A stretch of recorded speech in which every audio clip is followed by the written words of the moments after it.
샬롬 여러분, 레가 베이브리트 하페츠 하임 에디션 노아흐 파라샤에 오신 것을 환영합니다.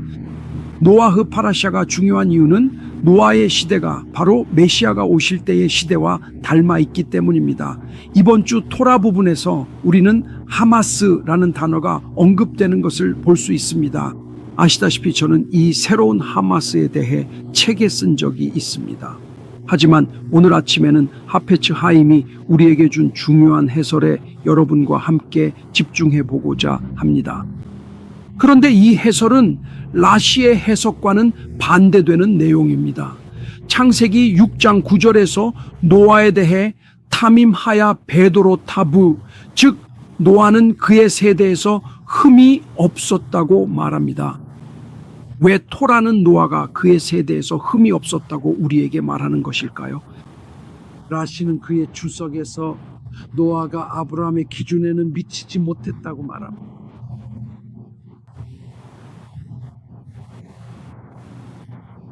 정말 놀라운 해석입니다. 라시는 어떤 이들은 아브라함의 세대에 노아를 놓는다면 노아는 그에 비해 아무것도 아닌 존재가 될 것이라고 말했다고 합니다. 그리고 어떤 이들은 노아의 의로움을 조롱하기도 합니다. 정말 그런 걸까요? 결국 그는 타밈, 즉 차딕 타밈이라고 불렸잖아요. 그는 완전히 의로웠던 걸까요? 아니면 부분적으로 불의하고 의로웠던 걸까요? 어느 쪽이 맞는 걸까요? 오르하하임은 정말 놀라운 해석을 제시하는데 이 해석은 나중에 호페츠 하임에 의해 인용되기도 합니다. 그래서 이 놀라운 해석을 잠시 호페츠 하임을 통해 살펴보겠습니다. 그는 당나귀에 대한 비유를 들고 있습니다. 일하는 당나귀에 대한 이야기죠. 이 당나귀는 밤낮으로 일해도 하루에 10세켈밖에 벌지 못한다고 합니다. 아무리 열심히 일해도 밤낮으로 일해도 결코 부자가 되거나 재산을 모을 수 없습니다. 해가 뜨고 질 때까지 일해도 하루에 10세켈밖에 벌지 못하니 돈을 모을 수 없죠. 그런데 만약 같은 당나귀가 전쟁 중이라면 어떻게 될까요?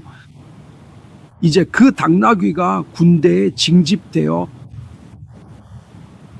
금과 은을 운반하고 동시에 부상자들을 실어 나르며 무기와 탄약을 전장으로 옮기는 일을 하게 된다면 어떻게 될까요?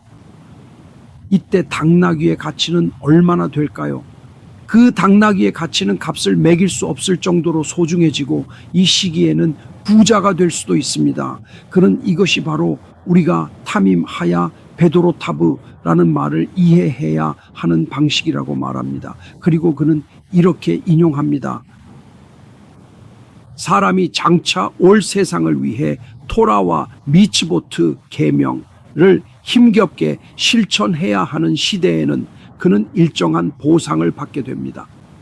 하지만 반란이 일어나고 어둠이 세상을 뒤덮으려 할 때 혼돈이 보이고 노아의 시대와 같은 날들이 펼쳐질 때 악이 마치 오늘날과 같은 시대에 그 사람이 토라와 미츠보트에 참여하기로 선택한다면 그는 단지 영혼을 구할 수 있을 뿐만 아니라 이 시기에는 가장 높은 차원과 최고의 존경을 받으며 천국에서 큰 보상을 받을 수 있습니다. 이것이 바로 친구들이여 내가 말한 이유입니다. 그가 말하길 타밈 하야 베도로 타브, 그는 그의 세대에서 완전했다라고 했던 이유입니다. 그는 자신의 세대에서 한 줄기 생명의 불꽃을 얻으려 그렇게 열심히 노력해야 했습니다. 열심히 노력하십시오. 우리를 둘러싼 가장 깊은 어둠은 오늘날 우리가 더 큰 보상을 받을 잠재력이 있다는 것을 의미합니다. 하페츠 하임이 우리에게 전해준 얼마나 아름다운 말씀입니까? 어둠 한가운데서 보상을 얻으십시오. 그래서 우리 각자에게도 차딕이라고 불려야 마땅합니다. 오늘날 우리 세대에서 타밈 베도로 타브입니다. 이것이 바로 친구들이여 레가 베이브릿입니다.